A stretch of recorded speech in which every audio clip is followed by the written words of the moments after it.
Morning guys, good morning sa ating lahat. Good morning mga ka-Brunner, mga ka-goat farmer. Ito po si Brunner Mix Vlog ang maghatag ka rin yung tips tungkol sa pag-aalaga ng mga kambing. Ang tips natin sa araw na ito guys, ano ang 4 na sinyalis na malapit ng manganganak ang kambing? Kung bago ka pa lang guys sa ating channel, simple lang ang inyong gagawin. Pindutin lang ang subscribe pati na rin ang bell button para updated kayo sa aking susunod na video. Tips number 4 sa pagpanganak ng kambing. Ito yung lumulubo ang tiyan. Bakit nga ba guys lumulubo ang tiyan ng kambing?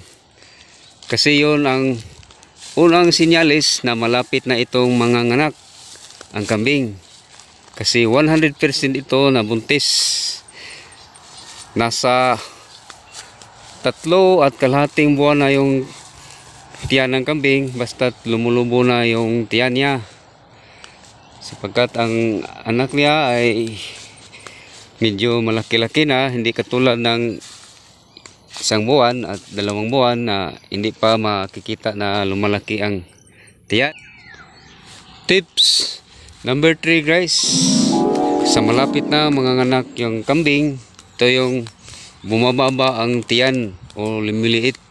Bakit nga ba guys lumiliit ang tiyan ng kambing sa tuwing ito'y malapit na manganganak?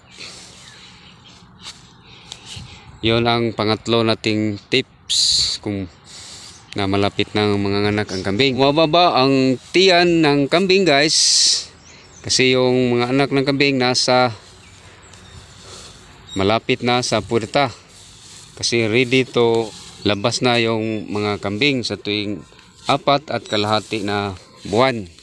Kasi yung mga batang kambing ay ready to nang lalabas sa puwerta ng ina, kaya lumiliit at bumababa yung tiyan ng kambing.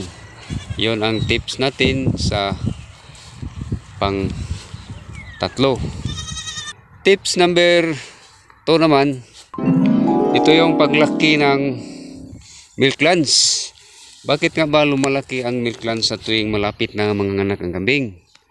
Lumalaki ang milk glands ng ating alagang kambing guys sa tuwing malapit na manganganak ito kasi may laman na gatas yung milk glands. At ready na ready ito sa tuwing lumalabas ang kambing, may laman na gatas. Kaya yung milk glands ng kambing ay sobrang laki. Para na rin ito bulan na sobrang laki kasi maraming gatas yung laman. At nagsasyan yung milk glands sa tuwing malapit na itong manganganak. Parang kumikinis yung milk glands, yung parang namamasa-basa yung milk glands tuwing malalapit na itong manganganak. Yon ang tips natin na number 2. Ang tips naman natin number 1, ito yung pinaka malapit na itong manganganak. Doon tayo sa puwerta.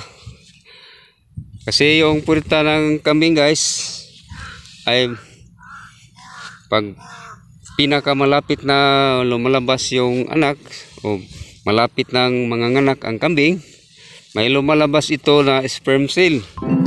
Bakit nga ba may lumalabas na sperm cell yung kambing? Pag may lumalabas na sperm cell sa puwerta ng kambing guys, ito yung 3 to 5 days na lang yung hintayin natin na malapit na manganganak ang kambing. Kasi yung sperm cell ay lumalabas kasi ito yun ang nagpapudulas na madaling lumalabas yung mga bata ang kambing sa tuwing ito'y nanganganak na ang buntis na kambing. Sa tuwing ito'y lumalabas na yung mga batang kambing. Kaya itong sperm cell na lumalabas, ito ang pinaka malapit o tinatawag natin na number 1 na senyales na malapit ng manganganak ang kambing.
At hanggang dito lang ko guys.